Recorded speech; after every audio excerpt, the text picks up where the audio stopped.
Bom dia, meu nome é Gabriel. A dupla ela é composta por mim e pelo Lucas Oliveira Aquino. Nós vamos estar falando sobre o cálculo da flexibilidade, ainda em relação ao método da viga em balanço guiada. Só que agora nós vamos trazer uma configuração em Z, um caso geral e um exemplo numérico. Falando um pouco dessa configuração em Z, ela é muito parecida com a configuração em U, apresentada, né, anteriormente pelo Marcelo e pelo Arpini. Essa dilatação aqui, ó, no lado L2, ela será distribuída pelos lados L1 e pelo lado L3. A gente mantém aqui nesse ângulo, como a gente viu nas considerações iniciais. E a flecha imposta no lado L2, ela vai ser a soma das dilatações nos lados L1 e L3. E aí, com isso, nós trouxemos essas fórmulas, né? Onde a gente consegue determinar a tensão máxima nos lados, né? A tensão máxima aqui no lado 1, no lado 2 e no lado 3. Aqui, ó, a gente vai ter a nossa constante multiplicada, né? Pela razão entre o produto, né, do lado 2 e do lado 1 sobre o lado 1 ao cubo mais o lado 3 ao cubo. Bem parecido aqui, essa tensão máxima no lado 2 e no lado 3. Nós temos a fórmula para o momento em A e o momento em D, e as fórmulas também para determinar a reação na direção X e na direção Y. E aí, para facilitar o cálculo das configurações, tanto em L, em U e em Z, nós trouxemos esse formulário, né, que em diversas etapas de cálculo eles estão sistematizados, como nesse exemplo, que vai facilitar o cálculo para cada uma das nossas configurações. Falando agora um pouco sobre o caso geral para uma configuração qualquer, isso aí vale para uma configuração plana ou para uma configuração espacial, se essas configurações elas estiverem satisfazendo, né, as condições iniciais do método. E como que isso vai funcionar? Nós vamos deduzir fórmulas gerais que vão nos dar a distribuição da dilatação de cada lado sobre todos os outros.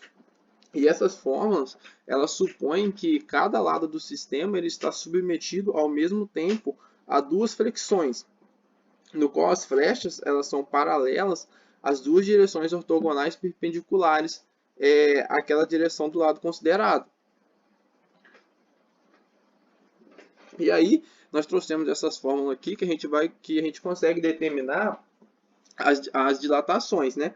Se por acaso a gente tem um lado Ln qualquer, e esse lado for paralelo à direção x, esse lado ele vai estar submetido a duas flechas, uma dilatação aqui na direção y e uma dilatação aqui na direção z. O mesmo vale se a gente tiver um outro lado qualquer e é submetido à direção y. A gente vai ter uma dilatação aqui na direção x e uma dilatação aqui, ó, na direção z. Analisando um pouco esses termos, esse somatório aqui, ó, de Lx ao cubo, ele é o valor absoluto dos somatórios do cubo dos componentes de todos os lados paralelo a cada uma das direções x. E o mesmo aqui, ó, vai valer para as direções y e para a direção z. Olhando um pouco a dilatação total, essa dilatação aqui, ó, ΔX, ela vai ser o valor absoluto da soma algébrica das dilatações lineares dos lados paralelos à direção x e ainda combinado com a soma algébrica dos movimentos de pontos extremos, né, nessa mesma direção, se eles existirem, né? E a mesma ideia vale para a dilatação total aqui, ó, na direção y e na direção z. Além disso, essa dilatação total na direção x, y e z, elas também são as somas algébricas, né, das flechas impostas a todos os lados, em cada uma dessas respectivas direções, resultantes, né, do efeito combinado de dilatações e de movimento de pontos extremos.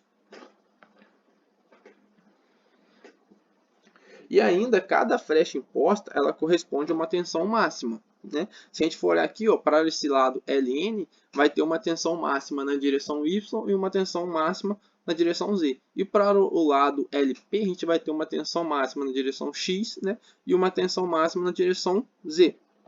Uma vez que esse lado Ln ele vai estar, né, submetido à direção x, né? E aqui na direção y. E aí, o que acontece? É importante dizer também que se todas as tensões máximas elas forem inferiores à tensão admissível, a gente pode dizer que esse sistema ele é considerado como tendo flexibilidade suficiente. E falando um pouco agora sobre as constantes, nas direções y, x e z, é importante dizer que essas constantes elas têm os denominadores aqui, ó, multiplicados por 1000, por 1 milhão, se nós formos adotar aqui o sistema internacional, né, o SI. E em relação à tensão máxima, ela vai ser dada, né, pela resultante vetorial, né, das duas tensões máximas.